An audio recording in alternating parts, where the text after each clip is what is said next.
नाशिक जिल्हा बँक घोटाळा प्रकरणात एक महत्त्वाची बातमी आहे, कारण आज या घोटाळा प्रकरणी सुनावणी पार पडणार आहे। नाशिक जिल्हा बँकेतील 182 कोटींचा घोटाळा झालेला होता।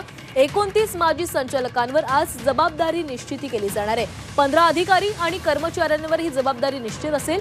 कृषी मंत्री माणिकराव कोकाटेंवरही 2.25 लाख कोटींची रक्कम निश्चित होणार आहे। नेत्यांकडून रक्कम वसूल करण्याचे आदेश कृषी मंत्री देणार का, याकडेही लक्ष लागलेलं आहे। नाशिक जिल्हा बँकेतील 182 कोटींच्या घोटाळा प्रकरणी कलम 88 नुसार झालेल्या चौकशीत अंतिम एकूण 29 माजी संचालक आणि 15 अधिकारी कर्मचारी यांच्यावर जबाबदारी निश्चित करण्यात आलेली आहे आणि यामध्ये विद्यमान कृषी मंत्री, खासदार, माजी आमदार अशा सर्वांचा समावेश आहे। या प्रकरणी वसुली संबंधी सहकार मंत्र्यांकडे आज सुनावणी केली जाणार आहे आणि यामध्ये संबंधितांवर 1 लाखांपेक्षा 1 लाखांपासून ते 8 कोटींपर्यंतची रक्कम ही निश्चित करण्यात आल्यानं या घोटाळ्यातील लोकप्रतिनिधींकडून सर्व रकमेच्या वसुलीचे आदेश देण्यासाठी सहकार मंत्री आदेश देणार का, याकडे लाखो ठेवीदारांचं लक्ष लागलंय।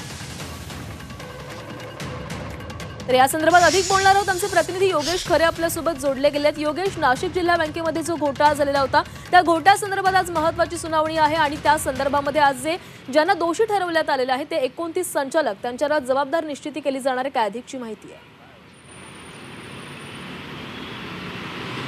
खरे आज आत्तापर्यंत ज्या काही 88च्या नोटिसांप्रमाणे किंवा चौकशीप्रमाणे जर आपण बघितलं तर ही सगळी जबाबदारी ॲक्च्युअल त्यांच्यावर निश्चित झालेली आहे। फक्त आता जी काही रक्कम जबाबदारीची त्यांच्यावर टाकण्यात आलेली आहे ती त्यांच्याकडून व्यक्तिशः वसूल करण्यात यावी की नाही याबाबतचा निर्णय आज सहकार मंत्र्यांकडे होणार आहे। सहकार मंत्र्यांनी यापूर्वी नागपूरच्या जिल्हा बँकेमध्ये झालेल्या घोटाळ्यामध्ये सर्व संचालकांकडून हे वसूल करण्याचे आदेश दिलेले होते आणि त्यामुळे आत्तासुद्धा हे होईल अशी अपेक्षा सर्वांना आहे। एकूणच आपण जर बघितलं, नाशिक जिल्हा बँक ही 2012 पूर्वी आशिया खंडातली सर्वात मोठी शेतकऱ्यांची बँक होती। सर्वाधिक कर्ज पतपुरवठा आराखडा या बँकेचा होता।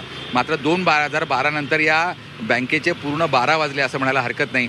संपूर्ण ही बँक आर्थिक कोलमडली आणि त्यामुळे आज अनेक शेतकऱ्यांचे, लाखो शेतकऱ्यांच्या FDच्या स्वरूपानं पैसा अडकलेला आहे। अनेकांची कर्ज थकलेली आहेत आणि कर्ज वसुलीसाठी शेतकऱ्यांची शेती विकली जाते, ट्रॅक्टर विकले जात आहेत, मालमत्ता विकली जाते आणि अशामध्ये आता संचालकांच्या बाबतीमध्ये काय निर्णय घ्यायचा याकडे मोठं हे जे महत्त्वाचं पाऊल असणार आहे हे सहकार मंत्री आज टाकणार आहेत। आजची जी सुनावणी होईल त्यामध्ये या सर्व संचालकांचं आणि त्याचबरोबर जबाबदारी निश्चित केलेल्या कर्मचारी अधिकाऱ्यांकडून त्यांची जबाब होतील, त्यांचं काय म्हणणं आहे ते ऐकून घेतलं जाईल आणि त्यानंतर हा निर्णय होईल। आज याबाबतचं सुनावणीला सुरुवात होणार आहे, त्यामुळे आता या निर्णय कधी लागतो याबाबत अजूनही साशंकता आहे। मात्र सहकार मंत्री काय निर्णय घेतात याकडे नाशिक जिल्ह्यातल्या सर्व शेतकऱ्यांचं आणि कृषी तज्ज्ञांचं लक्ष आहे।